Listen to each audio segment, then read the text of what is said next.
नमस्कार साथियों, राज्य के 836 माध्यमिक विद्यालयों में 6 से 12 तक पढ़ाई पीएम श्री के विद्यालय के अंतर्गत अब होंगे। क्या अपडेट रहेगा पूरे बिहार के स्कूलों पर, इसका क्या असर पड़ने जा रहा है, तमाम तरह के अपडेट हम लोग इस वीडियो में लेंगे। और इससे पहले आपसे छोटा सा अनुरोध है, आपने हमारे चैनल को अभी तक सब्सक्राइब नहीं किया तो कर लीजिएगा। बिहार टीचर न्यूज अपडेट के लिए राज्य के लगभग 836 विद्यालयों को यहाँ पर पीएम श्री योजना के तहत चयनित कर लिया गया है और यह फैसला कल दे दिया गया है।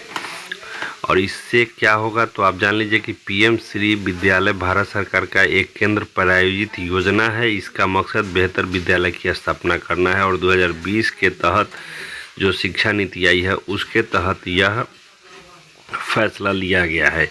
इन विद्यालयों को भारत सरकार और राज्य सरकार की ओर से विशेष मदद किया जाएगा ताकि सभी एक आदर्श प्रस्तुत कर सके, बच्चों को पठन पाठन के लिए बेहतर माहौल तैयार किया जा सके।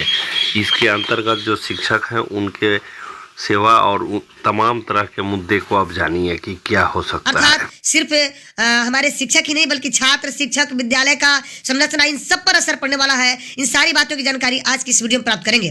तो अगर आप मेरे चैनल पर नए हैं तो अपने चैनल को सब्सक्राइब जरूर कीजिएगा, बेल आइकन जरूर दबाइएगा ताकि अपडेटेड वीडियोस का नोटिफिकेशन मिल सके। अगर ये वीडियो आपको अंत तक अच्छा लगे तो सबसे अधिक इसे शेयर कीजिएगा। और ये बात मैं नहीं कह रहा हूं, ये आपका पत्र कह रहा है। सबसे पहले महत्वपूर्ण बात कि जो पीएम श्री विद्यालय चलते हैं, आप सबको पता होगा कि पीएम श्री विद्यालय का चयन प्रधानमंत्री राइजिंग फॉर इंडिया के तहत उनका चयन किया गया है। तो सबसे इंपॉर्टेंट बात यह है कि 836 वैसे विद्यालय जहां पे सिर्फ हाई स्कूल और 10+2 की पढ़ाई हो रही थी, 836 सिर्फ हाई स्कूल, 9, 10 और 10+2 की पढ़ाई हो रही थी, वहां पे भी अब 6 से लेकर के +2 तक यानी 12वीं तक पढ़ाई वहां पे होगी।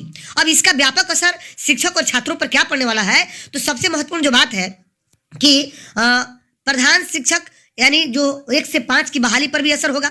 अब आइए देखते हैं कि जो बेसिक ग्रेड के जो शिक्षक हैं, बहुत ऐसे शिक्षक हैं जो हाई स्कूल 10+2 में है लेकिन उनकी बहाली बेसिक ग्रेड में हुई है और वे हाई स्कूल और 10+2 में भी शैक्षणिक कार्य करते हैं। और वहां असर ये होगा कि ये बेसिक ग्रेड के शिक्षक सीधे 1 से 5 में भेज दिए जाएंगे। लेकिन जो मिडिल स्कूल है, अब सोचने वाली बात है, क्योंकि मिडिल स्कूल का ही मर्ज हो रहा है। आपको हर पंचायत में आप सबको पता होगा ही, एक वहां पे हाई स्कूल 10+2 ऑलरेडी है बिहार के सभी पंचायतों में। तो और मिडिल स्कूल हर पंचायत में 1 से अधिक 2 होंगे, शायद ही कहीं 2 होगा, नहीं तो अधिकतम 1 ही होगा। अब समझने वाली बात है कि जिस पंचायत में 1 ही मिडिल स्कूल था और वो मर्ज होकर के आपको 10+2 हो गया, उस पर क्या असर पड़ेगा? उस पर असर ये पड़ेगा कि वहां के जो बेसिक ग्रेड के शिक्षक थे वे अब 1 से 5 वाले ग्रेड के शिक्षक में वे थे ही और उसमें अब जाएंगे। लेकिन स्नातक ग्रेड के शिक्षक अब वे सीधे आपको 6 से लेकर के 12 तक के साथ रहेंगे, भले ही वे स्नातक ग्रेड के शिक्षक है 6 to 8 में पढ़ाएंगे।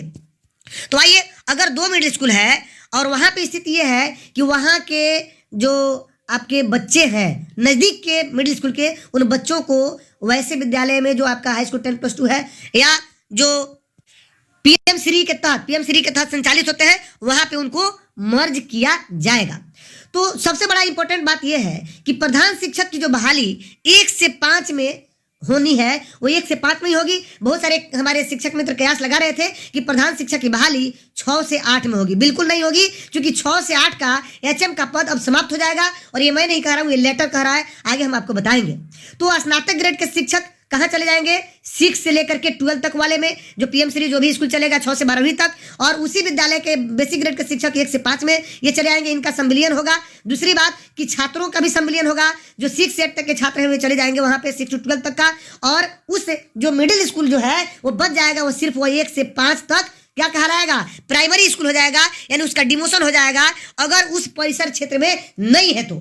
अगर उस परिसर क्षेत्र में है, यानी कहने का मतलब है जहां 1 से लेकर के 12 तक चलता है, 1 से 12, वहां पे सिर्फ 6 से 12 तक क्लास चलेगा और 1 से 5 एक अलग कहीं शिफ्ट होगा। दूसरी बात कि जहां पे 1 से लेकर के और 8 तक पढ़ाई होती है, वहां पे ये हो रहा है कि बगल में अगर कोई पीएम श्री विद्यालय है तो उस विद्यालय का बच्चा और शिक्षक भी 6 से 8 तक स्नातक ग्रेड का 10+2 में चले जाएंगे। तो व्यापक असर यही पड़ने वाला है कि प्रधान शिक्षक की बहाली भी सिर्फ और सिर्फ 1 से 5 में होगी और 6 से 8 का एचएम पद समाप्त होगा। अब बात करते हैं कि उस मिडिल स्कूल के जो प्रधानाध्यापक ओरिजिनल, यानी कहने का मतलब है जो नियमित प्रधानाध्यापक के पद पर जो उनका प्रमोशन हुआ है उनका क्या होगा, तो उनका स्थानांतरण होगा। अब सोचने वाली बात है कि एक तो प्रधानाध्यापक नियमित है और एक है प्रभारी प्रधानाध्यापक, तो इन दोनों में अंतर क्या है। तो प्रभारी प्रधानाध्यापक वैसे हैं जो स्नातक ग्रेड में प्रमोशन होकर के प्रधानाध्यापक नहीं बने हैं, जो मैट्रिक पर शिक्षित हैं, उनको अगर वे 1 से लेकर के अगर 12 तक यानी 12वीं तक क्या है प्रभारी है, या 6 से 8 में जो नियमित प्रभारी है, 1 से 12 तक जो प्रभारी है वे सीधे अब 1 से 5 में वहां पे प्रभारी का कार्य करेंगे। लेकिन 6 से लेकर के 12 तक का चूंकि ऑलरेडी प्रधानाध्यापक की बहाली होने वाली है, सभी कैंडिडेट्स पास कर चुके हैं और वे आ जाएंगे, अब यहाँ पे प्रभार होंगे। तो 6 से 8 के या 1 से 8 के जो नियमित प्रभारी हैं वे प्रभावहीन होंगे। दूसरी बात कि जो प्रधानाध्यापक हैं उनका दूर के यानी दूसरे मिडिल स्कूल में उनका स्थानांतरण होगा। और एक और इम्पोर्टेंट बात हम इसमें करना चाहेंगे कि 6 से 8 में जो हम कयास लगा रहे थे कि प्रधान की बहाली आएगी, वो बहाली अब कभी नहीं आएगी, क्योंकि 6 से 12 तक का सिर्फ एक ही प्रधान होगा, प्रधानाध्यापक होंगे, और अब ये बहाली कभी कदापि नहीं आएगी। इसीलिए चूंकि 1 से 5 तक में प्रधान शिक्षक की बहाली हो चुकी है और मतलब कहने का मतलब है पूरा प्रोसेस पूरा कर लिया गया है, सिर्फ उनका पदस्थापन बाकी है और बचा अब 6 से लेकर के 12 तक का, तो उसमें भी प्रधानाध्यापक आ ही रहे हैं। तो 6 से 8 तक के प्रधान बहाली का कोई औचित्य ही नहीं बनता है। दूसरी बात, टीआरई 4.0 पर भी इसका व्यापक असर होगा। इसलिए व्यापक असर पड़ेगा कि जो भर्तियां आएंगी वह ज्यादा अब नहीं आएंगी टीआरई 4 के लिए, ध्यान रखिएगा, टीआरई 4.0 में। और सबसे असर पड़ेगा टीआरई 4.0 पर। तो आइए हम इस पत्र का अवलोकन कर लेते हैं। पत्र क्या क्या कह रहा है। पत्र कह रहा है कि पहले से जो चलता आ रहा है विद्यालय और विद्यालय शिक्षा समिति और विद्यालय प्रबंधन समिति इसका संचालन करती आ रही है। तो इसमें अब कह रहा है कि जो 2020 नई शिक्षा नीति के तहत जो बदलाव होगा वो अपेक्षित है और इसी तरह का बदलाव होगा। क्या क्या बदलाव होगा कि 836 जो विद्यालय